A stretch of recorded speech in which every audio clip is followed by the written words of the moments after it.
നമസ്കാരം. അസ്ട്രോളജിക്കൽ ലൈഫിലെ എല്ലാ മാന്യപ്രേക്ഷകർക്കും ഗുരുജനങ്ങൾക്കും ബന്ധുമിത്രാദികൾക്കും 1000 നന്ദി, നമസ്കാരം. ഞാൻ ഡോക്ടർ എം ഷിബു നാരായണൻ, വെമ്പായം. വേഴമാറ്റത്തെക്കുറിച്ചാണ് പറയാൻ പോകുന്നത്. മകയിര നക്ഷത്രക്കാർക്ക് ഈ വർഷത്തെ വേഴമാറ്റം എത്രത്തോളം ഗുണകരമാണെന്നുള്ളതാണ്. ഇപ്പോൾ ഇടവക്കൂറുകാർക്ക് വേഴം 3ലും 4ലുമാണ് സഞ്ചരിക്കുന്നത്. മിഥുനക്കൂറുകാർക്ക് വേഴഗ്രഹം 2ലും 3ലുമാണ് സഞ്ചരിക്കുന്നത്. അപ്പോൾ ഇടവക്കൂറുകാർക്ക് വേഴത്തിൻ്റെ സഞ്ചാരകാലം ഈ കൊല്ലം ഇച്ചിരി ആദ്യം തുടക്കമൊക്കെ എത്തി മങ്ങലാണ്. വിഷമിക്കരുത്. കാരണം മകയിരം ദേവഗണമാണ്, എല്ലാവർക്കും ഉപകാരിയാണ്. നാട്ടുകാർക്കും കൂട്ടുകാർക്കും ബന്ധുക്കൾക്കൊക്കെ സഹായം ചെയ്യുന്നവരാണ്. ഒരുപാട് ഫ്രണ്ട്സും ലവറും ഒക്കെ ഉള്ളവരാണ്. അവരെല്ലാവരെയും സഹായിച്ചിട്ടേ ഉള്ളൂ, വഞ്ചിച്ചിട്ടില്ല. പക്ഷെ ഒരാളുടെ സ്നേഹം കുറയുമ്പോൾ മറ്റൊരാൾ വിരോധിയായിട്ട് വരുന്നത് പോലെയാണ്. നിങ്ങൾ എല്ലാവരെയും സ്നേഹിക്കുന്നത് നല്ലതാണെങ്കിലും ഒരാളെ സ്നേഹിച്ച് ഇരിക്കുമ്പോൾ വേറൊരാളുടെ സ്നേഹം തോന്നുമ്പോൾ അയാളെ കൂടെ പോകും. പിന്നെ വേറൊരാളെ കിട്ടുമ്പോൾ അയാളെ കൂടെ കിട്ടും. അപ്പോൾ മുമ്പേ ഉള്ളവരെല്ലാവരും നമുക്ക് പാരകളും ശത്രുക്കളുമായിട്ട് മാറുന്നതാണ് ഈ നാളിൻ്റെ ഒരു കുഴപ്പം. അത് പെണ്ണുങ്ങളാണെങ്കിലും ആണുങ്ങളാണെങ്കിലും അവരുടെ ജീവിതത്തിൽ ഒരുപാട് ഫ്രണ്ട്സ് ഉള്ളത് കൊണ്ട് കുടുംബ ബന്ധങ്ങൾ തെറിച്ചു പോകാറുണ്ട്. അങ്ങനെ ലവറും വേണം, ഫ്രണ്ട്സും വേണം, വൈഫും വേണം, ഹസ്ബൻഡും വേണമെന്ന് വിചാരിച്ചാൽ ജീവിതമേ കുഴപ്പമാണെന്ന് വിചാരിച്ചോണം. നിങ്ങൾക്ക് ഈ കൊല്ലം വേഴമാറ്റം കൊണ്ട് ഉണ്ടാകുന്ന ഗുണം എന്തെന്ന് വെച്ചാൽ, നമുക്ക് ഇടവക്കൂറുകാർക്ക് ഈ വർഷത്തിൻ്റെ മധ്യഭാഗത്ത് ഇച്ചിരി ഗുണമുണ്ട്. തുടക്കവും ഒടുക്കവും ഇച്ചിരി കുഴപ്പമാണ്. 2026 6 മാസം 2-ാം തീയതിയാണ് വേഴൻ ഇടവക്കൂറ് മകയിരത്തിന് വേഴം 3ൽ വരുന്നത്. അത് കഴിയുമ്പോൾ 6-ാം മാസം മുതൽ 10-ാം മാസം വരെ വേഴൻ 4ൽ വരും. ആ സമയത്തിലേക്കുള്ള ഒരു 4 മാസം. അത് കഴിയുമ്പോൾ 10-ാം മാസം മുതൽ 2027 6-ാം മാസം വരെ വീണ്ടും കർക്കിടക രാശിയിലേക്കാണ് വേഴം വരുന്നത്. അപ്പം നമുക്ക് 3-ൽ നിന്ന് 4 വരും, 4-ൽ നിന്ന് വീണ്ടും 3ൽ വരും. അപ്പോൾ ഈ 3 നിൽക്കുന്ന സമയം അത്ര നല്ലതല്ല. 3, 6, 8, 12 ഈ രാശി മറയണ രാശിയാണ്. വേഴം മറഞ്ഞ് നിൽക്കണ സമയം ദോഷമാണ്. ഷഷ്ടം, ദ്വാദശം, അഷ്ടമഞ്ച മുനയോ പാവാൻ അനിഷ്ടാൻ വിധു. 3, 6, 8, 12 ഈ രാശികൾ മറയുന്ന രാശികളാണ്, തെളിഞ്ഞു നിൽക്കുന്ന രാശിയല്ല. അപ്പം അത് വേഴം 3 നിൽക്കുന്ന സമയം നമുക്ക് ഗുണമല്ല. കാരണം ഈ 3 എന്ന് പറയുന്നത് അരിഭവനെ സജജേവ ഭഗതാംപത്യോ സ്ഥിതി കലഹ എന്നാണ്. 3ലും 6ലും വേഴ സഞ്ചരിക്കുന്ന സമയം, ശുക്ര സഞ്ചരിക്കുന്ന സമയം സ്ഥിതി കലഹ എന്നാണ്. അപ്പോൾ എവിടെ ചെന്നാലും കലഹങ്ങൾ ഉണ്ടായിപ്പോൾ. പ്രത്യേകിച്ച് നിങ്ങൾ സൂക്ഷിക്കണം, വീട്ടിൽ കലഹം ഉണ്ടാവും. വേഴം 3 നിൽക്കുമ്പോൾ സഹോദരങ്ങളായിട്ടും കലഹം ഉണ്ടാവും. സന്താനകാരകനായതുകൊണ്ട് സന്താനങ്ങളുമായിട്ട് കലഹമുണ്ട്. പിന്നെ ധനകാരകനായതിൻ്റെ ഒരു പൈസ ഇടപാടുകളെല്ലാം വലിയ കുരുക്കുകളുണ്ടാകും. റിയൽ എസ്റ്റേറ്റ്, ഷെയർ മാർക്കറ്റ്, ഗെയിമുകൾ, ഇതൊക്കെ ആയിട്ട് ബന്ധപ്പെട്ടവർ അതൊക്കെ സൂക്ഷിക്കണം. സൈബർ തട്ടിപ്പുകളും ധാരാളം ഉണ്ടായി കയ്യിരിക്കുന്നതൊക്കെ പോണ സമയമാണ്. തോന പൈസ ഉണ്ടെങ്കിൽ ഇടിയും കണ്ടാക്സും പിടിച്ചുകൊണ്ട് പോണ സമയമാണ്. കുറച്ച് പൈസയുള്ളൂ, നിവൃത്തിയില്ല, ലോൺ അടയ്ക്കാൻ പറ്റാതെ വന്നാൽ ബാങ്കുകാർ ജപ്തിക്ക് വരുന്ന സമയമാണ്. ഇങ്ങനെ സാമ്പത്തിക കുരുക്കുകളൊക്കെ നമ്മളെ ജീവിതത്തെ തകർക്കും. കാരണം ഈ 3 എന്ന് പറയുന്ന ഒരു മാരക സ്ഥാനമാണെന്നാണ്. അഷ്ടമം ആയുഷ അഷ്ടമാത് അഷ്ടമഞ്ചതൻ തയോരവി വ്യയസ്ഥാനം മാരകസ്ഥാനം ഉച്ചരിയെന്നാണ്. അപ്പോൾ മാരകസ്ഥാനമാണ് ഈ അഷ്ടമത്തിൻ്റെ 8ൻ്റെ 8 അങ്ങനെ 3. പിന്നെ ചന്ദ്രസ്തു നിധനം പ്രാപ്തോ സപ്തമം ബുധ ലോകിതോ ദ്വാദശം ഭാസ്കരക ഷഷ്ടം ഭൃഗപുത്ര സമാസുതേ തൃതീയം ദേവമന്ത്രിജ രാഹുകേതു ശനൈശ്വരാഹ ജന്മസ്ഥേ പ്രാണസന്ദേഹം കുറുവന്തേ തേന സംശയ. അപ്പോൾ 3ൽ വേഴം നിൽക്കുമ്പോൾ പ്രാണസന്ദേഹം, നമുക്ക് ആത്മഹത്യ ചെയ്യണമെന്ന് തോന്നി. അതുമല്ല, നമ്മൾ നിമിത്തമാണ് മറ്റുള്ളവർ മരിച്ചെന്ന് കേൾക്കാൻ യോഗമാണ്. അതുകൊണ്ട് നമ്മൾ ആരെയും നമ്മൾ ഉപേക്ഷിക്കാനോ ഉപദ്രവിക്കാനോ ഉപദേശിക്കാനോ പാടില്ല എന്നാണ് പറഞ്ഞാൽ. അതൊക്കെ വിരോധത്തിൽ വരും. സന്താനങ്ങൾ ഉപദേശിച്ച പിള്ളേർ കലവിച്ചു പോയി ഏറ്റവും നല്ലത്. മരിച്ചു കളഞ്ഞാൽ നമുക്ക് പിന്നെ നമ്മളത് പറഞ്ഞിട്ടാണല്ലോ കൊച്ചുങ്ങൾ മരിച്ചുപോയി എന്ന് തോന്നും. അതുകൊണ്ട് പിള്ളേരെ വിദ്യാഭ്യാസത്തെക്കുറിച്ചോ വിവാഹത്തെക്കുറിച്ചോ ഒന്നും നിങ്ങൾ അഭിപ്രായപ്പെടുള്ളൂ. പിള്ളേരെ ഇഷ്ടം തരുന്ന ചോദിക്കണം. അത് എന്തരായിരുന്നാലും നടത്തി കൊടുക്കുക, അവരുടെ ആഗ്രഹത്തിനനുസരിച്ച് ജീവിക്കുക ചെയ്യുന്നതല്ലാതെ അവരുടെ സന്തോഷത്തിനും ജീവിതത്തിനും ആ ജീവനും നമ്മൾ വില കൽപ്പിക്കണമെങ്കിൽ കുറേയൊക്കെ മയത്തി പോയാലേ പറ്റും. ഇല്ലെങ്കിൽ പിന്നെ നമുക്ക് ആകെ വിഷമം വരും. അപ്പോൾ അത് നമുക്ക് മരിച്ചു കളഞ്ഞാൽ കൊള്ളാമെന്ന് തോന്നിയപ്പോൾ, കാരണം ഇത്രയും കിടന്ന അധ്വാനം പരിശ്രമമൊക്കെ നടത്തിയിട്ടും കടവും ശത്രു അല്ലാതെ മക്കൾക്ക് നമ്മളോട് ഇഷ്ടമല്ല, സഹോദരങ്ങൾക്ക് നമ്മളോട് ഇഷ്ടമല്ല എന്നൊക്കെ നമുക്ക് തോന്നി, അതും ഒരു പ്രശ്നം തന്നെയാണ്. അപ്പോൾ നമ്മളെ സ്നേഹിക്കുകയും സഹായിക്കുകയും ചെയ്യേണ്ടുന്നവർ തന്നെ ശത്രുവിനെ പോലെ പെരുമാറുന്ന സമയം. കാരണം ഈ ശത്രു എന്ന് പറയുന്ന വീട്ടുകാർ, നാട്ടുകാർ, കൂട്ടുകാർ, ബന്ധുക്കളെല്ലാം ശത്രുക്കളെ പോലെയാണ്. നമ്മളൊരു കേസ് കൊണ്ട് പോലീസ് സ്റ്റേഷനിൽ പോയാൽ അവിടെയുള്ള എമ്മമാരും ശത്രുവിനെ പോലെ പെരുമാറും. അപ്പം ഇങ്ങനെയൊക്കെയുള്ള പ്രതിസന്ധികൾ നമ്മളെ ജീവിതത്തെ ആകെപ്പാടെ ഒലച്ചു കളയുന്ന സമയം. അതുകൊണ്ട് നിങ്ങൾ പതറാത്ത മനസ്സ്, ഈശ്വര ഭക്തിയോടുകൂടിയുള്ളൊരു ജീവിതം ആണ് ഈ വർഷം നിങ്ങൾ മുതലാക്കാനുള്ളത്. ഈശ്വരൻ്റെ അനുഗ്രഹം ഉണ്ടെങ്കിൽ ഒരു പുല്ലും പേടിക്കേണ്ടതില്ലെന്നാണ് ജ്യോത്സ്യന്മാരുടെ അഭിപ്രായം. എല്ലാം ഭഗവാൻ നോക്കുന്നത്. നമ്മളെ ഉപദ്രവിക്കാൻ പറഞ്ഞോണ്ട് ഭഗവാൻ തന്നെ കൂലി കൊടുത്താൽ അതിൽ നിങ്ങൾ പ്രാർത്ഥിക്കണം. നമ്മൾ കൂലി കൊടുക്കാനോ അടി കൊടുക്കാനോ ഒന്നിനും പോകണ്ട.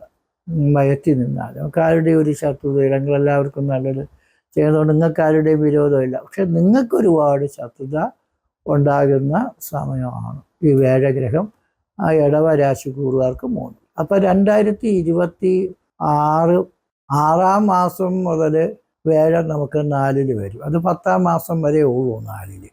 അപ്പോൾ 4 നിൽക്കുമ്പോൾ വീട്, വസ്തു, കെട്ടിടം, വാഹന അഭിവൃദ്ധി, പ്രൊമോഷൻ, സാലറി, പ്രോഫിറ്റ്, കമ്മീഷൻ ഇടയ്ക്ക് എത്തിപ്പൂല സമയങ്ങൾ നമുക്ക് അനുകൂലിച്ച് വരുന്ന സമയമാണ് 4 നിൽക്കും. പിന്നെ അത് മാറി 2027 6-ാം മാസം 26-ാം തീയതി വരെ വീണ്ടും കർക്കിടകത്തിൽ തന്നെ വരും. പിന്നെ കർക്കിടകത്തിൽ നിന്ന് ചിങ്ങത്തിൽ പോകുമ്പോഴേ നമുക്ക് നല്ല ഗുണം കിട്ടും. അപ്പം അതുകൊണ്ട് ഈ കൊല്ലം നമുക്ക് തുടക്കത്തിലും ഒടുക്കത്തിലും ഇത്തിരി കുഴപ്പമാണ് ഇടവക്കൂറുകാർ മകയിരത്തിൽ. അപ്പോൾ അതുകൊണ്ട് നമ്മൾ എന്ത് ചെയ്യണം? ഭക്തി എത്രത്തോളം ഭഗവാനെ ഭജിക്കണം. അമ്പലത്തിൽ പോയില്ലെങ്കിലും വീട്ടിലിരുന്നെങ്കിലും ജപിക്കണം, ശ്രദ്ധയോടുകൂടി ചെയ്യണം. നമ്മൾ ചെയ്യുന്ന പ്രവൃത്തികൾ, കാര്യങ്ങളെല്ലാം വളരെ സൂക്ഷിച്ച് സൂക്ഷ്മതയോടുകൂടി ചെയ്യണം. നമ്മൾ ചെയ്യാനുള്ള ജോലി നമ്മൾ തന്നെ സമയം കണ്ടെത്തി ചെയ്യണം. നമ്മളെ തൊഴിലാളിയെ മുതലാളി ആരെങ്കിലും അർപ്പിച്ച് അവർ അടിച്ചുകൊണ്ട് പോവുകയും ചെയ്യും. അവർ ചെയ്യേണ്ടുന്ന കാര്യങ്ങൾ, നമ്മൾ ചെയ്യേണ്ടുന്ന കാര്യങ്ങൾ അവർ ചെയ്യാൻ ഏൽപ്പിച്ചാൽ ചെയ്യുകയില്ല. അവസാനം കേസും വഴക്കും പേപ്പറും വരുമ്പോഴേ നമ്മൾ അറിയൂ ഭഗവാൻ അതെന്തിച്ച് എങ്ങനെ വന്നതാണ്. നമ്മൾ തന്നെ ഒരു പൈസ പോയി ബാങ്കിൽ അടയ്ക്കേണ്ടതുണ്ടെങ്കിൽ നമ്മൾ പോയി അടയ്ക്കണം. കാരണം ആരെങ്കിലും കൊടുത്തുവിട്ടവർ അടച്ചിട്ടുണ്ടെന്ന് വിചാരിച്ചാൽ നമ്മൾ മെസ്സേജൊന്നും നോക്കിയില്ലെങ്കിൽ ശരിക്കും മെസ്സേജൊന്നും വരികയില്ല. പൈസ അടച്ചില്ലോ എന്ന് അറിയാനും പറ്റില്ല. അപ്പം ഇങ്ങനെയൊക്കെയുള്ള ചതികളൊക്കെ ഉണ്ടാകും. അതുകൊണ്ട് വളരെയധികം സൂക്ഷിക്കേണ്ടതായിട്ടുണ്ട്. അപ്പോൾ വേഴൻ അനുഗ്രഹിച്ച് വരുന്നതിന് വേണ്ടി വിഷ്ണുവിനെ ഭജിക്കണം. ഗണപതി പൂജ, ഭാഗ്യസൂക്തജപം, ഐക്യമക്ത സൂക്തജപം, വിഷ്ണു സഹസ്രനാമാർച്ചന, ഏത് മതത്തിലാണെങ്കിൽ മതപരമായിട്ടുള്ള പ്രാർത്ഥനകൾ, നോമ്പുബലികൾ, നിസ്കാരങ്ങൾ, നേർച്ചകൾ, കുർബാനകളൊക്കെ ചെയ്ത് നമുക്ക് ഈ കുരുക്കിൽ നിന്ന് രക്ഷപ്പെടാനുള്ള പരിഹാരങ്ങൾ നമ്മൾ ചെയ്തതാണ്. മകയിരം മിഥുനം രാശിക്കൂറുകാർക്ക് ഈ വർഷത്തെ വേഴമാറ്റം എന്ന് പറയുന്നത് 2-ലാണ് വേഴം നിൽക്കുന്നത്. അപ്പം ആദ്യവും അവസാനവും കൊള്ളാം, ഇടയ്ക്ക് മാത്രം ഇത്തിരി കുരുക്കും ഉണ്ടെന്ന് വിചാരിച്ചോണം. അപ്പോൾ വേഴം 2 നിൽക്കുമ്പോൾ 2 പറയുന്നത് വിദ്യയും കുടുംബവും ധനമാണ്. അപ്പോൾ വിദ്യ കിട്ടും. വിദ്യ പഠിക്കാനും പഠിപ്പിക്കാനും ഒക്കെ താല്പര്യമുള്ളവർക്ക് അതിനൊക്കെ പോയി ഏത് പരീക്ഷയ്ക്ക്, ഇൻ്റർവ്യൂവിനും ടെസ്റ്റിന് പോയാലും സെലക്ഷൻ കിട്ടും, ജോലി കിട്ടും, മാർക്ക് കിട്ടും, ജയം കിട്ടും, അഭിവൃദ്ധി കിട്ടും. പഠിക്കാൻ പ്രവർത്തിക്കുന്നവർക്ക് മാത്രമല്ല, വിദ്യാഭ്യാസ സ്ഥാപനങ്ങളുമായി ബന്ധപ്പെട്ടിട്ടുള്ള സ്കൂൾ, കോളേജ് അങ്ങനെയുള്ള സ്ഥാപനങ്ങളുമായി ബന്ധപ്പെട്ടവർക്കൊക്കെ നിറയെ പൈസയും കാര്യങ്ങളും സർക്കാരിൻ്റെ അംഗീകാരങ്ങളും അവാർഡുകളും ഒക്കെ കിട്ടാനുള്ള ചാൻസ് ഉണ്ടാവും. അത് വിദ്യാലയങ്ങൾക്ക് വളരെ നേട്ടങ്ങൾ ചെയ്യും.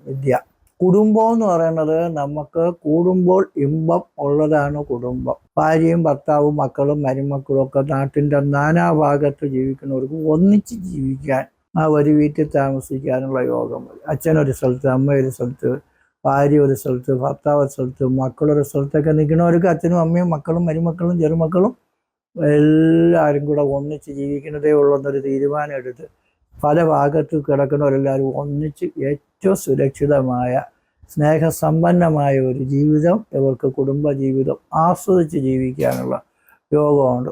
വഴക്ക് ഉടക്കൊക്കെ വന്ന് കുടുംബ കോടതിയിലെ തിണ്ണയിലൊക്കെ ചെന്നിരിക്കണവർക്ക് സ്നേഹിച്ച് ജീവിക്കാനുള്ളൊരു അവസരമാണ്. അതുകൊണ്ട് വലിയ വഴക്കും വിരോധവും ഒന്നും വേണ്ട. ചെറിയ ഒരു വിട്ടുവീഴ്ച ചെയ്ത ഈ കുടുംബ കോടതിയിൽ നിന്ന് നിങ്ങൾക്ക് രക്ഷപ്പെടാൻ പറ്റും. നിങ്ങളുടെ ജീവിതം നല്ലതാക്കാൻ പറ്റും. ഇപ്പോൾ കോടതിയല്ലല്ലോ നമ്മുടെ ജീവിതം നല്ലതാക്കണം. ഞാൻ കോടതിയെ വിമർശിക്കുന്നതല്ല. നമ്മൾ കോടതി പോയ ബന്ധം വേണ്ടെന്ന് വെച്ചാൽ അവർ വേർപെടുത്തി തരും, അത്രയല്ലേ ഉള്ളൂ. പക്ഷെ നല്ലൊരു ജീവിതം കിട്ടും. അതുകൊണ്ട് ഒന്നുമില്ല. അപ്പോൾ അതുകൊണ്ട് നിങ്ങൾ വിചാരിച്ചാൽ നിങ്ങളുടെ ജീവിതം ശ്രേഷ്ഠകരമായിട്ട് വരാൻ പറ്റും. കുടുംബം ധനം എന്ന് പറയുമ്പോൾ നമുക്ക് ജീവിക്കാൻ വേണ്ടി പൈസ വേണം. അപ്പം അങ്ങനെ ഇഷ്ടംപോലെ പൈസ കിട്ടും. എവിടെ നിന്ന് കിട്ടും? നിങ്ങളുടെ ജോലിയിൽ നിന്ന് കിട്ടും, ബന്ധുക്കളിൽ നിന്ന് കിട്ടും. ബാങ്കിൽ ചെന്നൊരു ലോണ് ചോദിച്ചാൽ പോലും കിട്ടണമെങ്കിൽ നല്ല സമയമാണെങ്കിലേ കിട്ടും. ബാങ്കിൽ നിന്ന് കിട്ടും. പിന്നെ നമ്മൾ ചെയ്യുന്ന പരിപാടികളിലൊക്കെ നമുക്ക് 5 രൂപ കിട്ടിക്കൊണ്ടിരിക്കുന്ന ഒരാളിന് 500 രൂപ കിട്ടിയ നേട്ടമല്ലേ, അങ്ങനെ കിട്ടും. അവാർഡുകളൊക്കെ, അംഗീകാരങ്ങളൊക്കെ കിട്ടും. മത്സരങ്ങളിലും പരീക്ഷകളിലും ഒക്കെ വിജയം കിട്ടും. അങ്ങനെ 2 വേഴം സഞ്ചരിക്കുന്ന സമയം എന്തൊക്കെയാണ്? സൗമ്യേ വിത്തഗതേ പുരാർജിതധന നാമേവ മൃത്യുൽഭവ പ്രാപ്താപ്തർ ഭരണീയരജ്ഞനസുഖം ഭ്രഷ്ടേരിയായാൽ ഫലം. സൗമ്യഗ്രഹങ്ങൾ വിത്ത് എന്ന് വെച്ചാൽ ധനസ്ഥാനത്ത് ഗമിക്കുമ്പോൾ പുരാർജിത ധനം, പൂർവികന്മാർ ഉണ്ടാക്കി വെച്ച പൂർവിക സ്വത്തുവകകൾ, നാമേവ വെറും നാമമായിട്ട് പേരിന് മാത്രം ഉണ്ടായിരുന്നപ്പോഴേവ വൃത്തി ഉത്ഭവ അഭിവൃദ്ധിപ്പെട്ടു വരും. പ്രാപ്തിയാപ്തി, നമുക്ക് കാര്യപ്രാപ്തി ഉണ്ടാകും. എല്ലാ കാര്യവും വിജയിച്ച് നേടാൻ പറ്റും. ഭരണീയരജ, ഭരണജനങ്ങളെ കൊണ്ടുള്ള സുഖം. ഭരണജനം നമ്മളെ ഭരിക്കാൻ ആർക്കെങ്കിലും അവകാശം ഉണ്ടെന്ന് ഓരോരുത്തരും ചിന്തിക്കുന്ന കാര്യം. നമ്മൾ ഭരിക്കാൻ അവകാശമുണ്ട്. ഞാൻ തന്നെ ഇവിടെ നല്ല കാര്യങ്ങൾ ചെയ്താൽ എനിക്ക് അവാർഡും അംഗീകാരവും സ്നേഹാദരവുകളൊക്കെ കിട്ടും. വിരോധം കാണിച്ചാൽ കേസിൽ കുരുക്കി നമ്മളെ ഊപ്പാട് വരുത്തും. അതെല്ലാവർക്കും ഉണ്ട്. അത് ഉദ്യോഗസ്ഥന്മാരായിരുന്നാലും സാധാരണക്കാരായിരുന്നാലും ജ്യോത്സ്യനായിരുന്നാലും മന്ത്രവാദിയായിരുന്നാലും വക്കീലായിരുന്നാലും ജഡ്ജായിരുന്നാലും അതേപോലെ ഏത് വ്യക്തിക്കായിരുന്നാലും ശരി, എല്ലാവർക്കും നിയമം ഒരുപോലെ ബാധകമാണ്. അപ്പോൾ സർക്കാരിൽ നിന്നുള്ള ആനുകൂല്യങ്ങൾ കിട്ടാനും സർക്കാരിൽ നിന്ന് ഉപദ്രവം കിട്ടാനും ഒരുപോലെ തന്നെയാണ് അതിൻ്റെ ചാൻസ് ഉള്ളത്. ഒരു മന്ത്രി അധികാരിയൊന്നും കൊണ്ട് കേസെടുക്കാതെയൊന്നും ഇരിക്കില്ല. കേസും വഴക്കൊക്കെ എല്ലാവർക്കും ഒരുപോലെ തന്നെയാണ് ശിക്ഷാ നടപടികളും ഉള്ളത്. അങ്ങനെ ഫ്രസ്ട്രേറ്റിയായ ആളുകൾ എല്ലാ ഭാഗ്യങ്ങളും വന്നു ചേരും. അങ്ങനെ നമുക്കൊന്നും ഇല്ലാതെ കിടന്ന ഒരാളിനും നല്ല ഭാഗ്യം കിട്ടി, അഭിവൃദ്ധി കിട്ടി, ജോലി കിട്ടി, അഡ്മിഷൻ കിട്ടി, അവരുടെ കാര്യങ്ങളെല്ലാം അവർ നല്ല രീതിയിൽ വിജയിച്ച് നേടിയിരിക്കുകയാണ് എന്ന് പറയും. അത് കഴിയുമ്പോൾ 2026 6-ാം മാസം മുതൽ ഈ കർക്കിടകത്തിലെ വേഴം ചിങ്ങൻ രാശിയിലേക്ക് വരും. അപ്പം 3-ൽ വരും. 3-ൽ വേഴം വരുമ്പോഴാണ് സഹോദരങ്ങളും സന്താനങ്ങളുമായിട്ട് കലവും, നാട്ടുകാരും കൂട്ടുകാരുമായിട്ട് കലവും, ശത്രുത, അലസത, ദേഷ്യം, വാശി, ഇതൊക്കെ ഒരു ഗ്രഹം ഒരു രാശിയിൽ നിന്ന് മാറുമ്പോൾ ഉണ്ടാകുന്ന ഗ്രഹപ്പഴയാണ്. പെട്ടെന്ന് ഒരു കാറ്റ് മാറി ഒരു കൊടുങ്കാറ്റടിക്കുമ്പോൾ ഉണ്ടാകുന്നത് പോലെയുള്ളൊരവസ്ഥയാണ്. ഒരു ചെറിയ വെള്ളപ്പൊക്കം മാറി ഒരു സുനാമി വന്നതുപോലുള്ളതായൊരു സമയം. അതുകൊണ്ട് എന്താണ്, നമ്മളൊരു സുനാമിയെ അതിജീവിക്കാനുള്ള പരിപാടികൾ നമ്മൾ പ്ലാൻ ചെയ്ത് വെച്ചോളണം.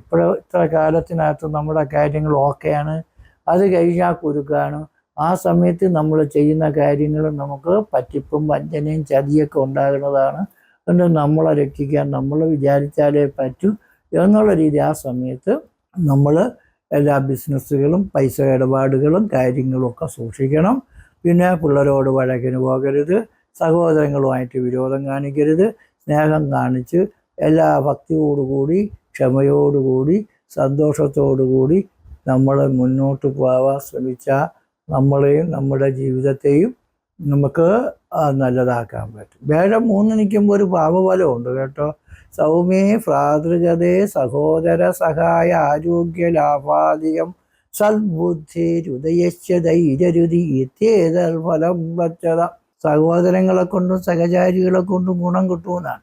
അപ്പം നിങ്ങൾ കലവിച്ചിരിക്കുന്ന സഹോദരങ്ങളും സഹചാരികളും ഒക്കെ നമ്മളെ സഹായിക്കുമ്പോൾ വാടാൻ്റെ ജോലിയാക്കി എന്ന് പറഞ്ഞ് നമ്മൾ വിഷമം ഉണ്ടാക്കരുത്. ശരി, ഞാൻ അതിന് വേണ്ടിയുള്ള കാര്യങ്ങൾ അതിനുള്ള സമീപനങ്ങൾ നോക്കി. എന്ന് നിങ്ങൾക്ക് ഇഷ്ടമുണ്ടെങ്കിലും ഇഷ്ടമല്ലെങ്കിലും വേണ്ടെന്നാ പറയാതെ ഒന്ന് മയത്തി പോണേന് എന്തൊരു കുഴപ്പം.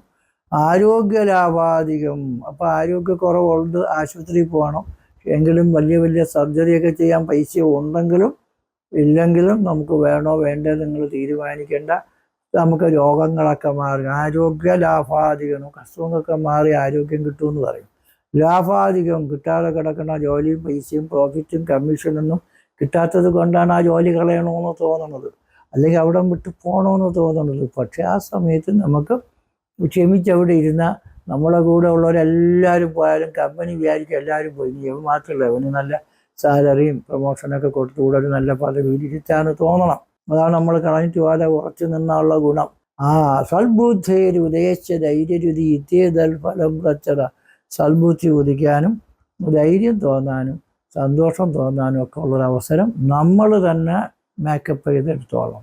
ധൈര്യം തോന്നാൻ തുടങ്ങി എന്തൊരു വന്നാലും പ്രശ്നങ്ങൾ വരണത് പോലെ വരട്ടെ എന്ന് പറഞ്ഞ് നമ്മൾ പ്രശ്നത്തിൽ ചെന്ന് കുരുക്കി ചെന്ന് ചാടി ഇല്ലാത്ത വിഷമതകൾ ഉണ്ടാക്കാനല്ല.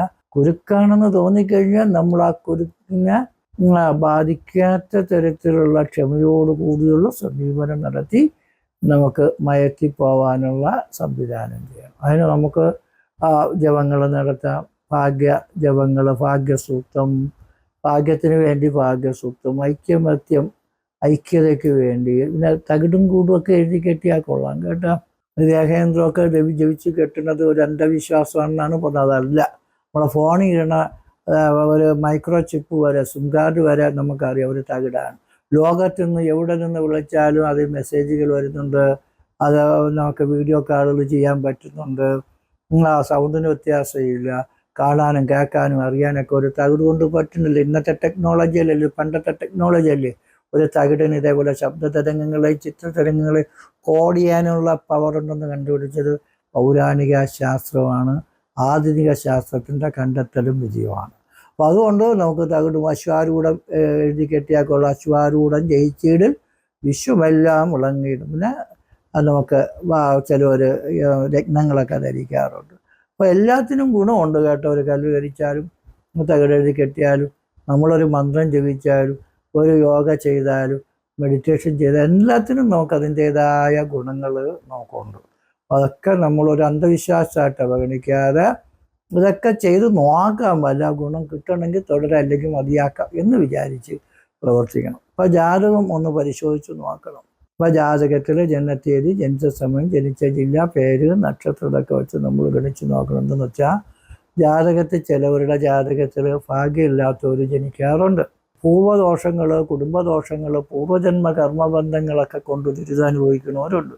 അപ്പോൾ അതൊക്കെ ഉണ്ടെങ്കിൽ നിങ്ങൾ എത്ര വലിയ ഡോക്ടറായിരുന്നാലും എൻജിനീയറായിരുന്നാലും വക്കീലായിരുന്നാലും ജ്യോത്സ്യനായിരുന്നാലും അധികാരിയായിരുന്നാലും നമുക്ക് ദുരിതങ്ങൾ ഇങ്ങനെ വന്നുകൊണ്ടേയിരിക്കും. അതേസമയം ജാതകത്തിൽ നല്ല ഭാഗ്യം ഉണ്ടെങ്കിൽ ദോഷങ്ങളൊന്നും ബാധിക്കും. എന്നും അവർക്ക് ഒരുപോലെ വിജയവും നേട്ടവും കിട്ടുന്നവരും ഉണ്ട്.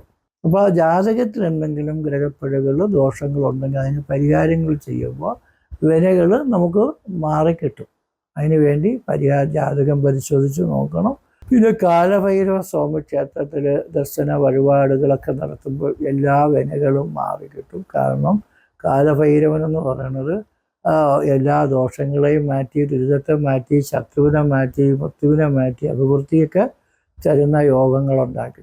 അപ്പോൾ അത് നല്ലതാണ്. അപ്പോൾ അതുകൊണ്ട് നിങ്ങൾക്ക് പരിഹാരവും പൂജയൊക്കെ ചെയ്യാൻ താല്പര്യമുള്ളവരും മെസ്സേജുകൾ അയക്കുക.